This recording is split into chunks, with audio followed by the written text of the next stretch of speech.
When I first researched Ridgebacks, I saw a number of resources insisting I needed a backyard like this. A vast expanse of open land, or at the very least, a big backyard with high fencing and room to run. Alas, none of those resources mention your Ridgeback would crash into you anyway, but there it is. And yes, the appeal of a massive yard is undeniable.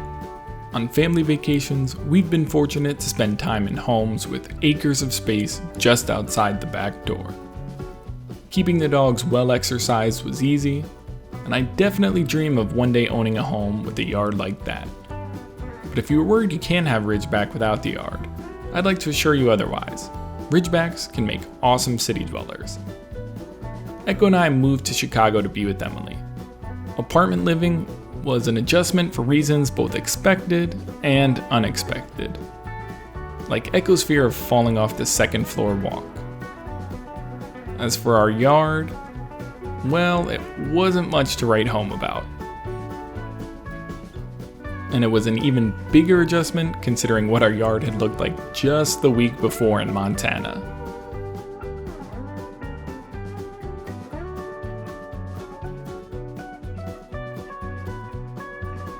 So there was no yard, we had creatures living in the ceiling, but all that really mattered was that we had decided to make it home. And it was my job to help Echo make the most of Chicago living. Walks downtown were nice, and I did my very best to keep up with Echo while exercising on leash. But our real saving grace that first year was discovering Montrose Dog Beach. Having such a wonderful off-leash park for Echo made a world of difference. Unfortunately, our landlord decided to sell our first place, so we had to move quickly. Finding a dog-friendly apartment in the neighborhood wasn't easy, and we ended up in a tiny old place. And because I'm not very smart, we added another Ridgeback to the mix. If you're keeping score at home, that's 2 Ridgebacks living in an apartment not much wider than the dogs themselves. And with Penny's energy, felt like we had about 200 Ridgebacks. So we barely even noticed the difference when hosting family and friends. No matter your living situation, the key to keeping Ridgebacks happy is simple. Keep them tired. For apartment dwellers, that requires more thoughtful planning about how to get our dogs the exercise they need. For me, the answer is the dog beach.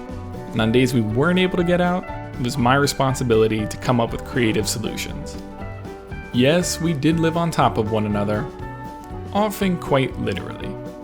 But the arrangement worked because of our routine off-leash excursions. Ridgebacks get plenty of recognition as do-everything type dogs, but they deserve equal recognition as do-nothing dogs.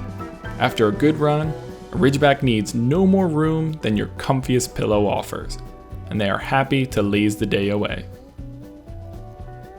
But again, it was a bit absurd how little room we had, so it was a happy day when we packed up and said goodbye to the old sardine can. Emily was particularly thrilled. Our current place has a lot more room to stretch out, especially without a bed frame or any furniture when we first moved in. Maybe a bit too much room, in fact. Our first few weeks was spent on dog beds, but eventually we came around to setting things up. As we now well know, Ridgebacks are basically liquids which fit the shape of their container. From chairs to rugs to patio furniture to fireplaces, there's nowhere a Ridgeback can't lounge. And yet, with all our new space and a nice big couch, we still find ourselves as cozy as ever. We still don't have a backyard, and while I'd love for our little city mouse here to have a green place to run around, apartment living has plenty to teach him. From navigating mealtime to navigating bath time, there's no shortage of adventure within our walls. That said, the dogs still need their run, which is why we deliberately chose an apartment near the beach. Our morning excursions are habitual now, and I'm grateful Penny and Zero pushed me to start each day in such a positive way. But in Chicago, there are plenty of days I'm not so positive about. The beauty of a Ridgeback is that their pent-up energy is far more trouble than a little snow. So going out just becomes a fact of life. As Lincoln gets older, it's been so much fun to share that fact with him. You're never too young to love a dog or to learn to shout ineffective commands at them.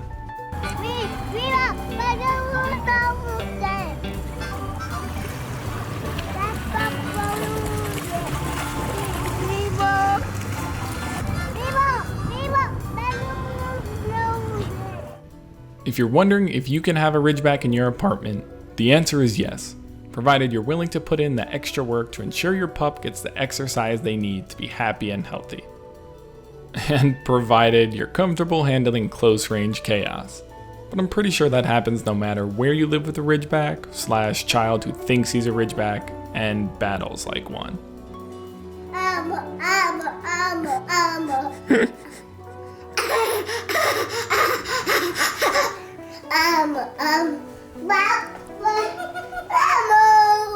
Say pen pen. Say leave it. Good girl. Whatever the weather and whatever the space, all that really matters is what you make of it. 3 Ridgebacks and 3 apartments later, I can confidently say they always help us make the best of it.